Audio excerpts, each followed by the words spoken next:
Hi అండి, నమస్తే. Welcome to our channel voice of Lakshmi.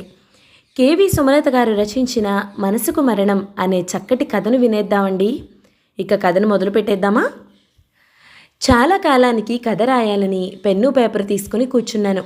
రాయాలన్న కోరిక బలంగా ఉంది, కానీ ఎలా మొదలు పెట్టాలో ఎక్కడ ఆపాలో తెలియటం లేదు. గుండె నిండిన వ్యధ తీరాలంటే పెన్ను కదలాలి. ఊహ తెలిసిన నాటి నుండి నా మనసులోని కష్టం సుఖం తెల్ల కాగితానికి తెలిసినంత బాగా ఎవరికీ తెలియదేమో. కోటి ఆశలతో కాకపోయినా సగటు ఆడపిల్లల అత్తగారింట్లో అడుగుపెట్టాను. అడుగడుగున ఆడపడుచుల ఆంక్షలు, అత్తమామల అధికారాలు ఇవన్నీ చాలవన్నట్లు భర్త నిరంకుశ ప్రవర్తన, పనివాళ్ల ముందు బంధువుల ముందు అవమానించటం. ఈ కాలంలో కూడా ఇలాంటి వ్యక్తులున్నారా అని ఆశ్చర్యం కలిగేది. నా దురదృష్టానికి నన్ను నేనే నిందించుకుని కాలప్రవాహంలో జీవన పయనం సాగించాను. మనిషిగా నాకంటూ ఓ వ్యక్తిత్వం ఉందని మర్చిపోయాను. నేను మంచి పని చేసినా మా ఆయన దృష్టిలో చెడ్డగానే కనిపిస్తుంది. నాకంటూ తెలివి ఉండటం అన్న ఆలోచన ఆయన భరించలేరు. తెలివితేటలు లేని దద్దమ్మగా కనిపిస్తూ ఆయనతో నాకు ఏమీ తెలీదు, మీరు చెప్తేనే నాకు తెలుస్తుంది, మీ మాటే నాకు వేదం అంటూ ఉంటే మా ఆయన ముఖం వెలిగిపోయేది. నాకు మాత్రం ఆయన ముఖంలో అహంకారం చూస్తుంటే నేను చెప్పేది పచ్చి అబద్ధం అని పెద్దగా అరవాలనిపించేది. కానీ దాని పర్యావసానం తెలుసు కాబట్టి మౌనం వహించేదాన్ని. నాకు మీరు ఊహించుకునే దానికన్నా ఎక్కువే తెలుసు, నాకంటూ కొన్ని కోరికలున్నాయి, కొన్ని ఆశయాలున్నాయి అని నోరు తెరిచి చెప్పే అవకాశం ఎప్పుడూ రాలేదు అనే కన్నా వచ్చినా నేను విఫలమయ్యాను అనటం సబబుగా ఉంటుంది. ఏదైనా చెప్పాలని నోరు తెరిస్తే చెప్పావులే, నువ్వు చెప్పేంత కింది స్థాయిలో నేను లేను, నీ పుట్టింటి ధ్యాస తప్ప మొగుడి తరపు వాళ్ళ మీద పట్టింపుందా అని పెద్ద పెద్ద అరుపులు అరిచి మీదకొచ్చేవారు. వాస్తవానికి నా పుట్టినింటి వాళ్ళు ఆయనకి దడిసి ఏదైనా అవసరాలకు మాత్రమే వస్తారు. ఆయనతో మాట్లాడే సాహసం కూడా చేయరు. అయినా వాళ్ళని ఏదో ఒక రకంగా తిడుతూ నన్ను బాధపెట్టడంలో పైశాచిక ఆనందాన్ని పొందుతారు ఈయన. భయంకరమైన గొంతుతో అరుస్తుంటే పిల్లలిద్దరూ భయపడిపోయి నా వెనక్కు వచ్చి దాక్కునేవారు. మా వారికి కుటుంబ అవసరాలు తీర్చటంతో మగవాడిగా ఆయన బాధ్యత తీరిపోయినట్టే ఫీల్ అయ్యేవారు. ఏనాడు పిల్లలను ప్రేమగా హక్కున చేర్చుకోవటం నేను చూడలేదు. అలా చేస్తే వాళ్ళు గారాబంతో చెడిపోతారు అని ఆయన దృఢ విశ్వాసం. పాపం తోటి పిల్లలు వాళ్ళ నాన్నలతో షికార్లకు వెళ్తుంటే పిల్లలిద్దరూ బిక్కముఖంతో నన్ను చూసేవాళ్ళు. నాకు నా బాధ్యత రెట్టింపైనట్లు అనిపించేది. నేను ఆదివారాలు పార్కులకి, అప్పుడప్పుడు సినిమాలకి తీసుకెళ్లేదాన్ని. వాళ్లే నా ప్రపంచంగా, నాకంటూ వేరే వ్యాపకం లేదన్నట్లుగా బతకడం మొదలుపెట్టాను. మా వారి నిరంకుశ ధోరణిని కూడా మనసుకు తీసుకోవటం మానేశాను. కాలం ఆయనకున్న దురలవాట్ల ప్రభావంతో అనారోగ్యాలను తెచ్చింది. వాటి వల్ల ఇంకాస్త కోపం, అసహనం పెరిగాయి. అప్పటి వరకు మానసికంగా నలిగిపోతున్న నేను శారీరకంగా కూడా బాధింపబట్టం మొదలైంది. అన్నీ పిల్లల కోసం భరించేదాన్ని. దూరంగా ఉన్న పుట్టింటి వాళ్ళకి కూడా నా బాధ ఎప్పుడూ చెప్పుకునేదాన్ని కాదు. దానివల్ల ఎటువంటి ఉపయోగం లేకపోగా వాళ్లను బాధకు గురిచేయటం నాకు నచ్చేది కాదు. నాలాంటి దుస్థితి పగవాళ్లకి కూడా రాకూడదని దేవుణ్ణి నిత్యం ప్రార్థించేదాన్ని. నా అదృష్టం జీవిత భాగస్వామి విషయంలో లేకపోయినా కన్నపిల్లలిద్దరూ మాట వినేవారు. నా పెంపకంలో చక్కటి విద్యను అభ్యసించారు. నేనంటే ప్రాణంగా ఉండి చెప్పిన మాట వినేవారు. అవకాశాలు వాళ్లను వెతుక్కుంటూ వచ్చాయి. ఇద్దరు పిల్లలు నా రెండు కళ్ళు అనుకునేదాన్ని. చదువు నిమిత్తం విదేశాలకు వెళ్తామంటే ఆయన ససేమీరా వద్దన్నారు. అప్పటి వరకు అన్నిటినీ మౌనంగా సహించే నేను ఊరుకోలేదు. నా బంగారం అంతా ఇచ్చేశాను. ఎడ్యుకేషన్ లోన్ తీసుకుని పంపమని వాళ్ళని నిరాశపరచవద్దని గొడవ చేశాను. పెద్దవాడు వెళ్ళిన 2 ఏళ్లకు చిన్నాడు వెళ్ళాడు. వెళ్ళినందుకు పిల్లలు చాలా కష్టపడ్డారు. చదువు పూర్తి చేసుకుని ఉద్యోగాలలో స్థిరపడ్డారు. లోను కట్టేశారు. నా బంగారం నాకు తిరిగి వచ్చేసింది. ఉదయం సాయంత్రం పిల్లల మాటలతోనే తెల్లవారేది, పిల్లల మాటలతోనే రాత్రయ్యేది. పెద్దవాడు వేరే కులం అమ్మాయిని చేసుకుంటానని మెల్లిగా నా చెవిన వేశాడు. గుండె గుబేలుమంది. ఆయనకి ఎలా చెప్పాలా అని భయపడ్డాను. కానీ చెప్పకపోతే వాడితో బాధ, చెప్తే ఆయనతో గొడవ. తప్పదని అర్థం చేసుకుని ఆయనకు చెప్పాను. అనుకున్నట్లే ఇంతెత్తున ఎగిరిపడ్డారు. సర్ది చెప్పాలనుకున్నా ఎంత మాత్రమూ వినలేదు. వద్దన్నా అమెరికా పంపించావు కదా, ఈ పెళ్లి కూడా నువ్వే కుదిర్చావా, అందుకే సర్ది చెప్తున్నావా అని చెంప పగలగొట్టారు. నాకేమీ తెలియదన్నా మూర్ఖంగా వాదించారు. ఇవేమీ బాబుకు చెప్పకుండా అన్యకులస్తులను చేసుకోవడంలో సమస్యలు చెప్పడానికి ప్రయత్నించాను.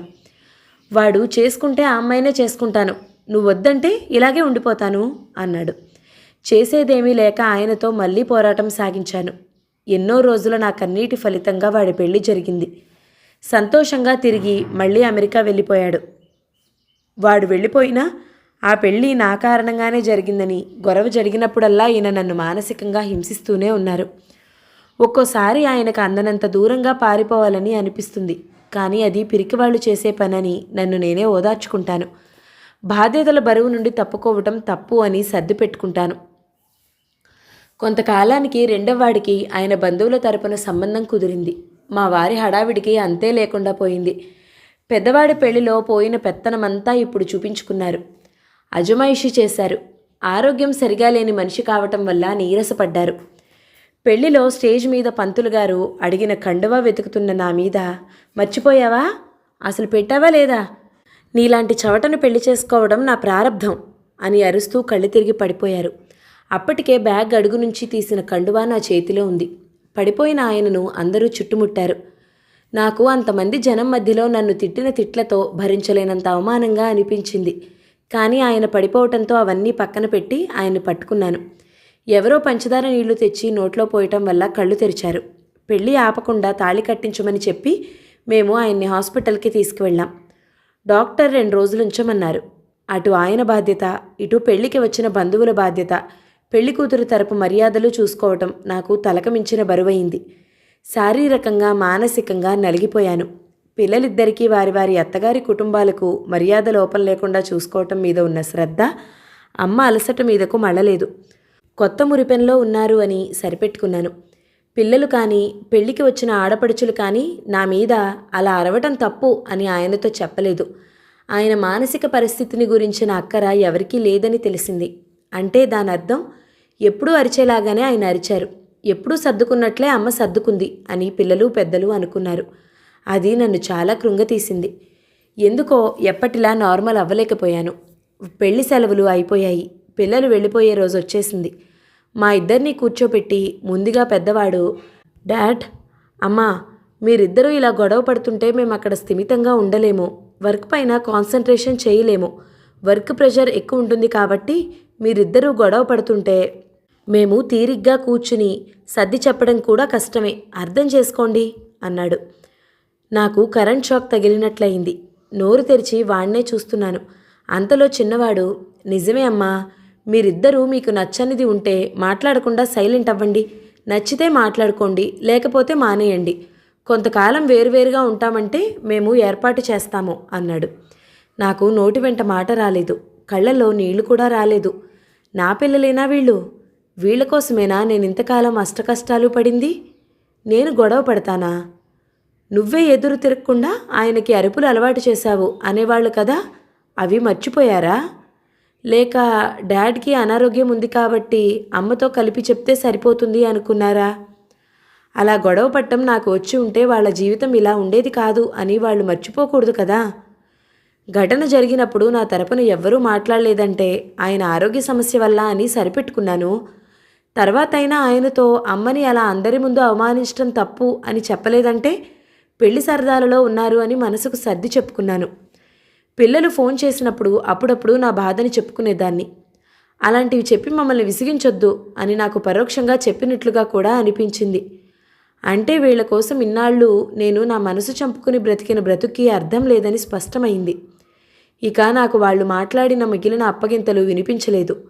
కుటుంబ బాధ్యతలు అంటే కనీస అవసరాలకు సంబంధించి ఆయనకి నచ్చినవి తీసుకొచ్చి మీకు లోటు లేకుండా చేశాను అని ఆయన నిర్వచనమిచ్చారు.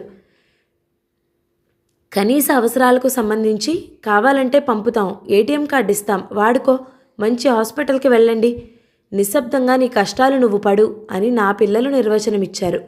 నాకంటూ విలువ ఎప్పుడూ లేదు, ఉండదు అని పూర్తిగా అర్థమైంది. పిల్లలతో ఎయిర్పోర్ట్ వరకు వెళ్ళినప్పుడు ఎప్పటిలా నాకు ఏడుపు రాలేదు. బహుశా అప్పటికే నేను మానసికంగా బ్రతికిలేనేమో. ఎందుకో నా ఫీలింగ్స్ పేపర్తో పంచుకోవాలని ఈ కథ మొదలుపెట్టాను. అయ్యో, ఎందుకో నా చేతిలో పెన్ జారిపోతుంది, ఏదో చీకటి కమ్ముతున్నట్లు అనిపిస్తుంది, రాయలేకపోతున్నాను.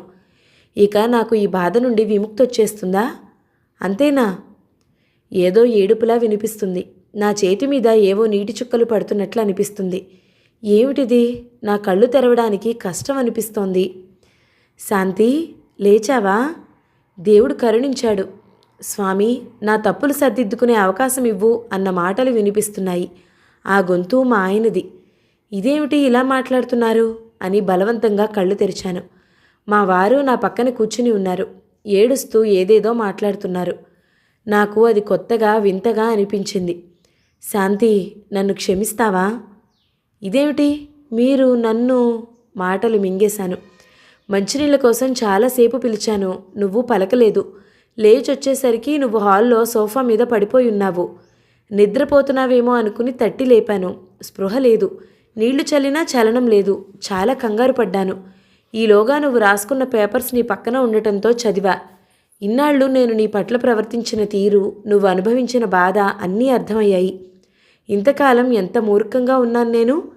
నా కళ్ళకు కప్పిన పొరలు తొలగినట్లయింది.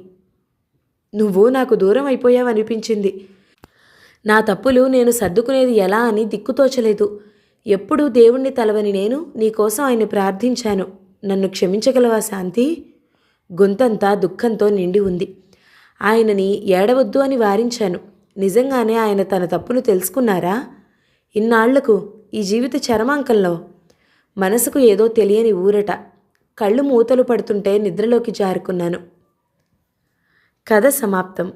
ఈ కథ కనుక మీకు నచ్చినట్లయితే లైక్ చేయండి, షేర్ చేయండి, కమెంట్ చేయండి. మన ఛానల్ని తప్పకుండా సబ్స్క్రైబ్ చేయండి. Thank you so much for watching. నమస్తే.